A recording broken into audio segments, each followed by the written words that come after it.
a new tool in. I've wanted this for the chair build for ages, seems like months, and it's just arrived. A spokeshave and a draw knife, which shall we say is styled for furniture makers. Just this one is less than a score. I kid you not. I mean, they have to be junk, right?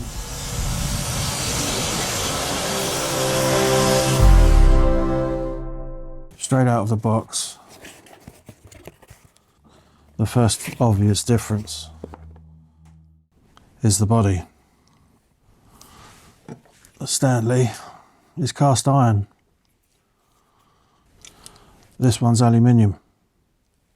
Aluminium immediately feels lighter, and yes, cast iron does damp the vibration simply because of the mass. That's physics. But aluminium transfers vibration differently, which means blade difference and cap pressure matter more than body weights and light cuts. So the question here is aluminium bad? Is the blade rigid enough to compensate? And aluminium won't rust in the workshop, which is worth noting. This is my issue with the Stanley, where it really comes from. A typical Stanley Spokeshave is 1.5mm thick, the blade. Once you get below that, chatter increases exponentially as cutting pressure rises. Chatter isn't just annoying, it lasts you during setup. You think the depth is wrong, but it's actually blade flex. I found this more so with the roundover. That's what set the precedent for me anyway. I've since found out other Stanley blades is really old. A 2mm thick, this is 1.5mm thick. A thicker blade resists vibration, blade flex. This matters more than what people realise. That's why I lost interest in these Stanleys. I'm going to say this out loud. This was clearly inspired by the Veritas design. It's pretty almost identical. The thumbs spots are in a different place, mind you. I say the Veritas, I mean the flat bottom Veritas.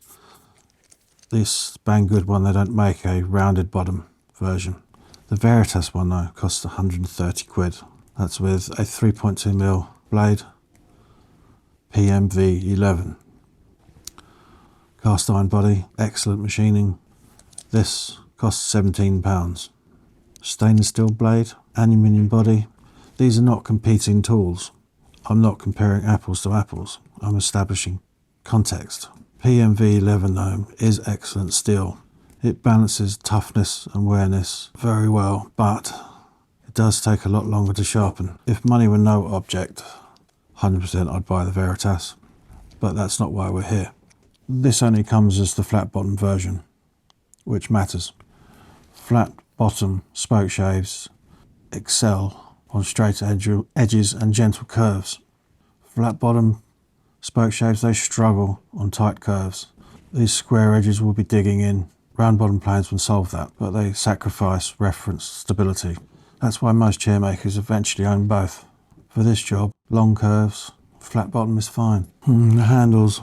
These handles are solid wood and a good size. A little bit smaller than the width. My hands, they work comfortably both on the push stroke and the pull stroke. Especially for your thumbs, because you've got these curves here on both sides. What is interesting is the handle height.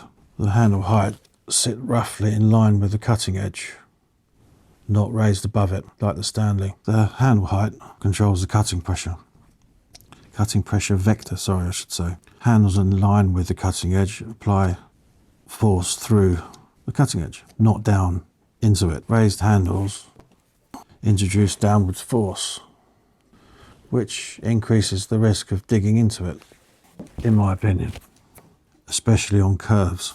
Inline handles, for me, give finer depth control, particularly on chair parts, where geometry constantly changes. This is a good design choice. Now the weight of it. Yes, it's light, but lighter tools reduce fatigue during repetitive shaping, give faster feedback from the cut, are less likely to split thin chair parts. Heavier tools can mask poor tool setup too. On fine woodwork, that's not always a good thing. So the weight here is a trade-off, not a flaw. The sole, I checked the sole, but for argument's sake,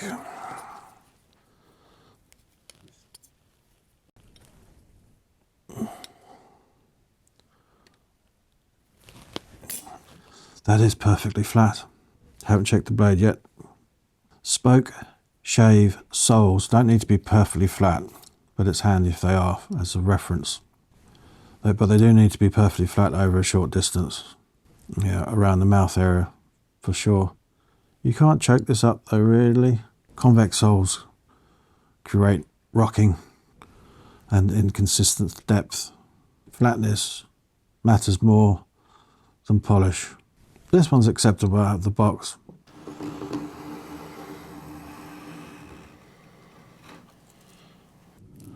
That, ladies and gentlemen, is straight out of the box.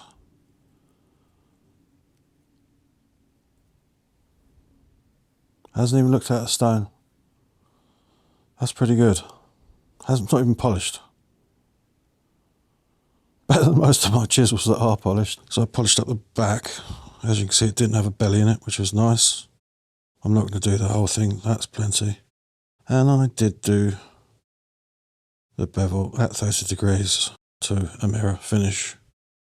And I have to say I have thoroughly enjoyed using this. This isn't a premium tool.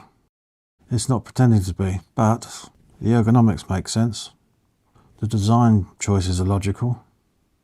The blade rigidity matters more than the body material. I like it more than the Stanley, that's for sure. Crikey, this takes me back to the ex-girlfriend days. Josh, what's the name of that whale way back when we were kids? Moby Dick? Ironically, a sperm whale. I think I'm going to call this Moby Dick. I reiterate, this is a light tool, it's a fine tool for fine work. Bang good, call it a hand tool, a small hand plane or something like that. I have said to them what it's actually called, a Spokeshave. I love this. My only complaint is the steel, the blade, call it what you want. It's 42mm, so I can't swap it for PMV11, 50 something mil. I've been using it on some hardwoods and I've got a plain finish on it. A really lovely finish. Yeah, there's a nice shine to this. Same with the brown oak. I mean,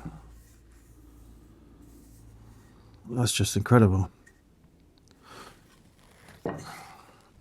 For the time of making this video, £16.57. I am literally blown away by it. Just wish they'd made a curved version of it.